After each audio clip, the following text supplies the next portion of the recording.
బాగున్నారా? నేను మీ well wisher అండి. మీరందరూ బాగుంటారని నేను నమ్ముతున్నాను. అందరం బాగుంటే మనము మరి మన సమాజాన్ని కూడా బాగున్నదని నమ్ముతామండి. కాబట్టి ఒక ప్రోగ్రామ్ మీకు తెలుసండి, సమాజము నాడు నేడు ముచ్చట్లు. దాంట్లో ఈరోజు మనం ప్రత్యేకత ఏంటి అంటే, ఈరోజు మహాలయ అమావాస్య కదండి. మహాలయ అమావాస్య అంటే మీకు అందరికి తెలుసు, దసరా పండుగ ఇక వస్తుంది, అందరికీ సంతోషాన్ని ఇస్తుంది అనేది ఒక సంతోషకరమైనటువంటి పెద్ద పండగ కదా తెలంగాణలో. కాబట్టి ఈరోజు మహాలయ అమావాస్య నాడు ఏం చేస్తారు అందరూ అంటే, పితృదేవతలకు ధనధాన్యాలు అంటే డబ్బు కానీ ధాన్యం కానీ ఇవ్వడము, మరి వారి పేరు మీద దానాలు చేయటము. అదేవిధంగా మళ్ళీ ఏం చేస్తారు వాళ్ళు, ఈరోజు ఎంగిలి బ్రతకమ్మ అని ఆడుతారండి. ఎంగిలి బ్రతకమ్మ అంటే ఏంటి? బ్రతుకమ్మ, దానికి కూడా ఒక స్టోరీ ఉందండి. బ్రతుకమ్మ అంటే మరి మనం ప్రతిది కూడా చూడండి, ప్రకృతి లేనిది సృష్టి లేదు కదా. ముందు ప్రకృతిని చేసినాకనే మానవుని చేశాడు భగవంతుడు, క్రియేటర్. అందుకే మనకి ఇక్కడ బ్రతుకమ్మ అంటున్నాం కానీ బ్రతుకయ్యా అంటలేము. ప్రతి సంవత్సరం బ్రతుకమ్మ ఆడుతుంటాం మనము, ఉయ్యాల అవి వాటికి జాయింట్ చేసి. మరి బ్రతుకమ్మ అని ఎందుకు అంటున్నాము? స్త్రీ లేనిది పురుషుడు లేడు, స్త్రీ లేనిది సృష్టి లేదు. ఏదైనా జంతువుల్లో మగ ఉన్నప్పుడు ఆడి ఉండాల్సిందే.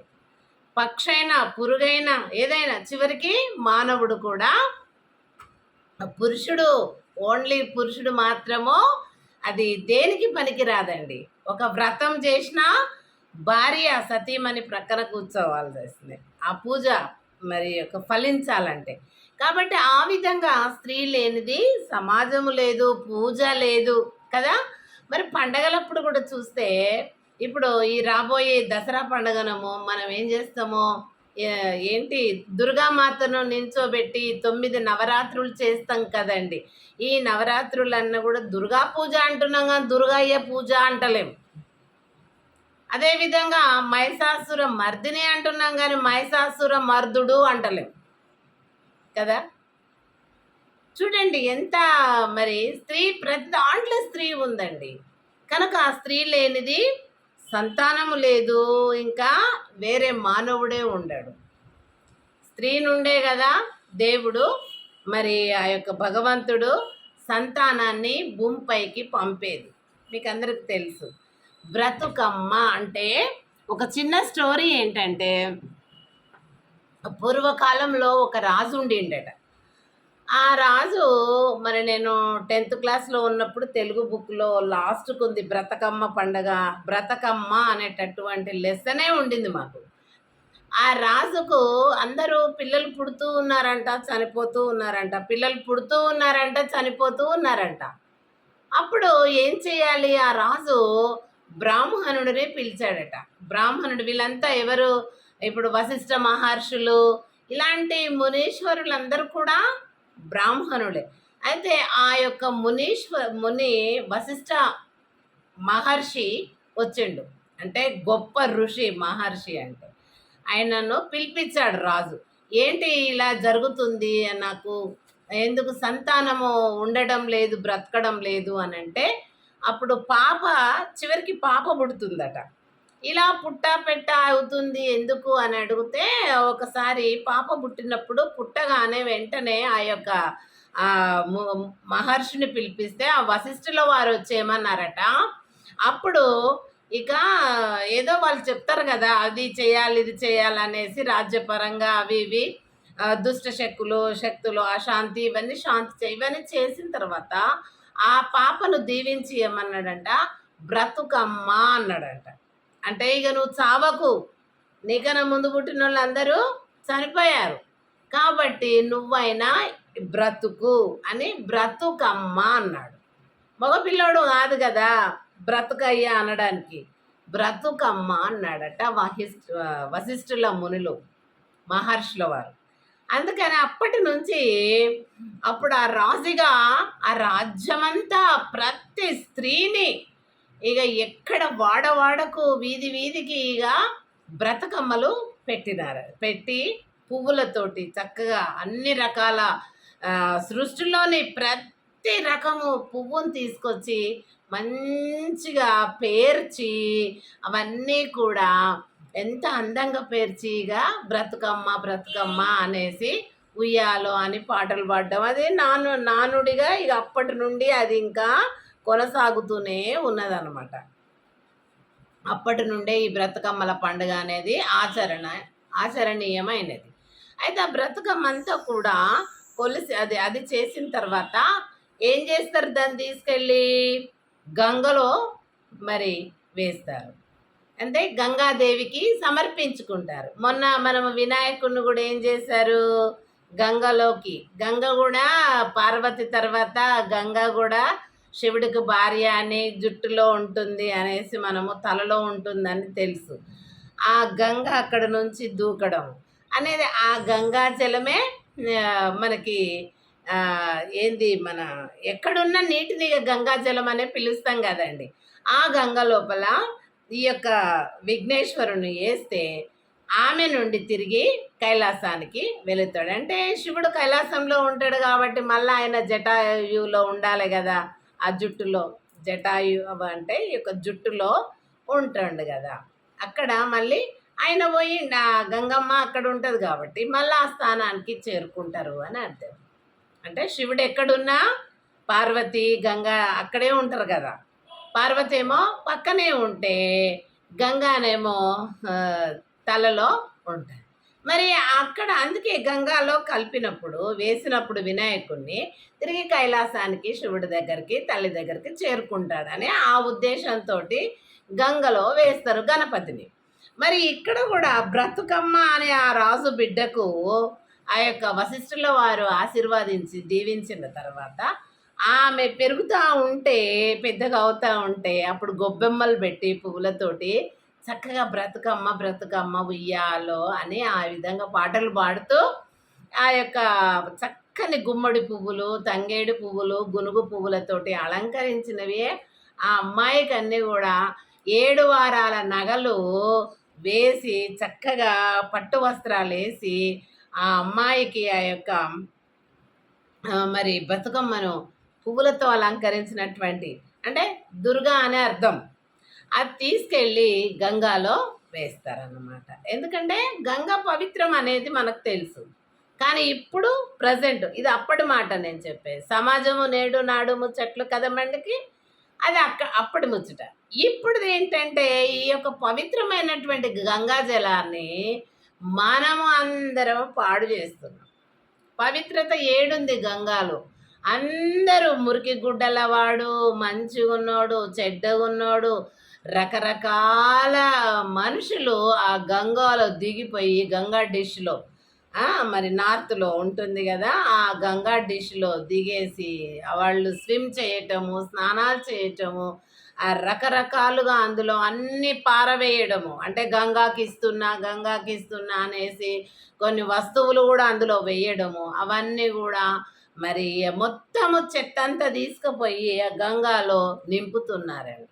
కాబట్టి అంటే మరి చనిపోయిన వాళ్ళ ఎముకలు అందులో కలపడము, ఆ బూడిద కలపడము, ఇలాంటివన్నీ కూడా మరి గంగా నదిని మొత్తము పవిత్రమైన దాన్ని అపవిత్రపరుస్తున్నారు ఈ రోజుల్లో. ఆ రోజుల్లో గంగాజలం అంటే ఈ విధంగా నోట్లోకి ప్రసాదం లాగే తీసుకొని పైన చల్లుకునేవాళ్ళు. పైన చల్లుకుంటే శరీరం అంతా పవిత్రత శుద్ధీకరింపబడుతుంది అన్నటువంటి ఒక నమ్మకంతో ఆ గంగా జలమును ఆ రకంగా వాడుకునేది ఆ రోజుల్లో. ఇప్పుడు అది కామన్ అయిపోయింది.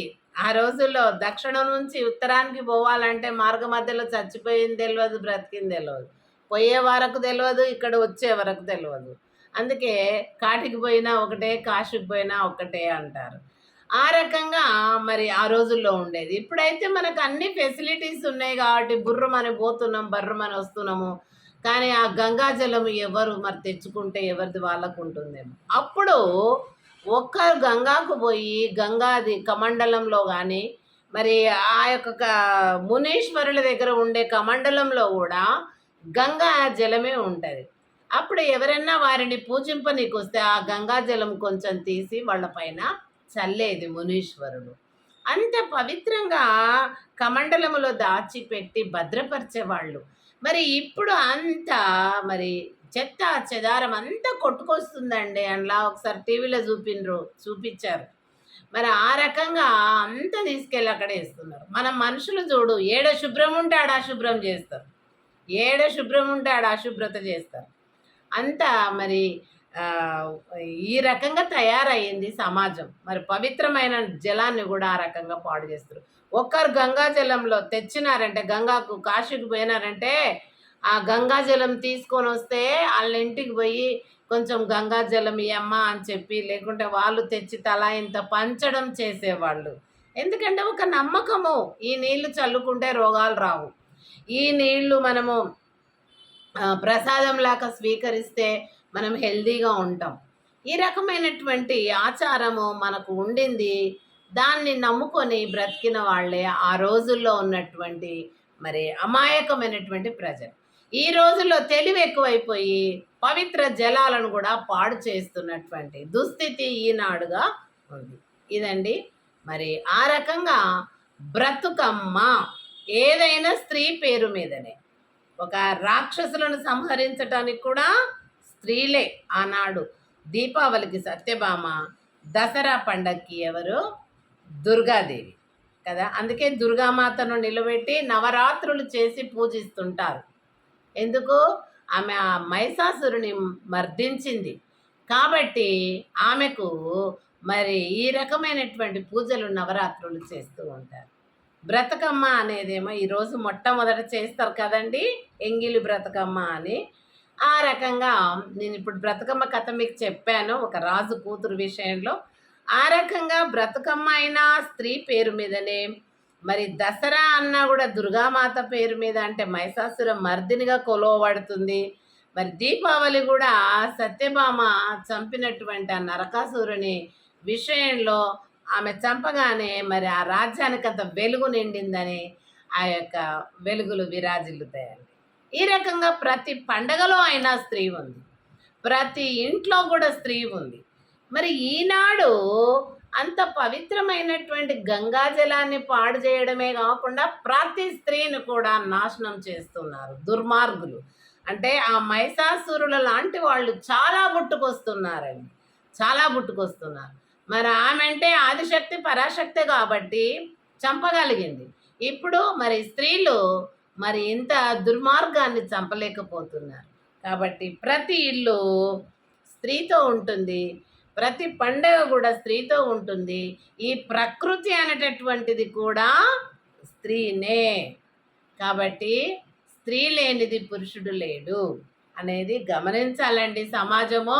స్త్రీని ఇప్పటి నుండన్నా ఈ మహిషాసుర మర్దిని ఈ పండగ విజయోత్సవంగా చేసుకుంటున్నారు కదా, ఈ యొక్క విజయదశమి నుండి అయినా కానన్నా మరి స్త్రీని ఒక కనీసము దేవతగా కాదండి, కనీసం ఒక తోబుట్టువులాగా, ఒక తల్లిలాగా, ఒక చెల్లిలాగా, ఒక అక్కలాగా, ఒక కుటుంబ సభ్యురాలులాగా గౌరవించి చూస్తే మీ చెడు దృష్టి పోతుంది. మంచి దృష్టితోని గౌరవించమని నేను మీకు ఈ యొక్క సద్దు బతుకమ్మ, అంటే ఈ యొక్క ఇది యొక్క మహాలయ అమావాస ఎంగిలి బ్రతకమ్మ ఈ రోజు నుండి స్టార్ట్ అవుతున్నాయి పండగ ఉత్సవాలు. కాబట్టి ఈ సందర్భంగా మీకు అందరికి కూడా విజ్ఞప్తి చేస్తున్నాం, ముందు మన ఇల్లు శుద్ధి చేసుకొని తర్వాత మరి అన్నీ చూడాలి. అందుకని మన ఇంట్లో స్త్రీలాగా బయట స్త్రీని భావించాలా అనేది ప్రతి పురుషుడు గమనించవలసిన విషయం ఉందని మీకు విజ్ఞప్తి చేసి, ఇప్పటి నుండైనా మీరు ఆ విధంగా స్త్రీలను దేవతలలాగా కాకుండా కనీసం మీ కుటుంబ సభ్యురాల్లాగా, మీ బిడ్డలాగానో, తల్లిలాగానో, అక్కలాగా, చెల్లెలాగా, అమ్మమ్మ, నానమ్మ, భార్యలాగా ఆ విధంగా భావించుకోండి అని విజ్ఞప్తి చేస్తున్నా. స్త్రీకి పండగ రూపంలో పూజ చేయడం కాదు, సమాజంలో మీ కళ్ళ ముందు కనబడుతున్న స్త్రీని గౌరవిస్తే ఆ యొక్క దుర్గామాతకు, ఆ యొక్క దేవతకు మీరు చేసే పూజలు అందుతుందని గుర్తించుకోండి. Thank you so much. నా యొక్క ఛానల్ జీసీ మరి చేరదీయండి, ఆదరించండి. మరి మీరు తప్పకుండా సబ్స్క్రైబ్ చేయండి, లైక్ చేయండి, మీ అమూల్యమైనటువంటి కామెంట్స్ నాకు ఇవ్వండి. ఇంకా మన యొక్క ఈ ప్రోగ్రాము సమాజం నేడు నాడు అనే ప్రోగ్రామును ఇంకా సమాజంలో ముందుకు తీసుకెళ్దాము. మీరు నేను ముచ్చటించుకుందాము. ఆనాటి ఈనాటి విషయాలను మన సమాజాన్ని సంస్కరించుకుందాం, ఫిల్టర్ చేద్దామండి. మన ఇండ్లలో ప్రతి ఇంటిలో స్త్రీ తన కుటుంబాన్ని ఫిల్టర్ చేసుకుంటే ఆ రకంగా సమాజము, దేశము, రాష్ట్రము అంతా కూడా శుద్ధీకరింపబడుతుంది. అదే మన విధి, మన పని. Thank you so much.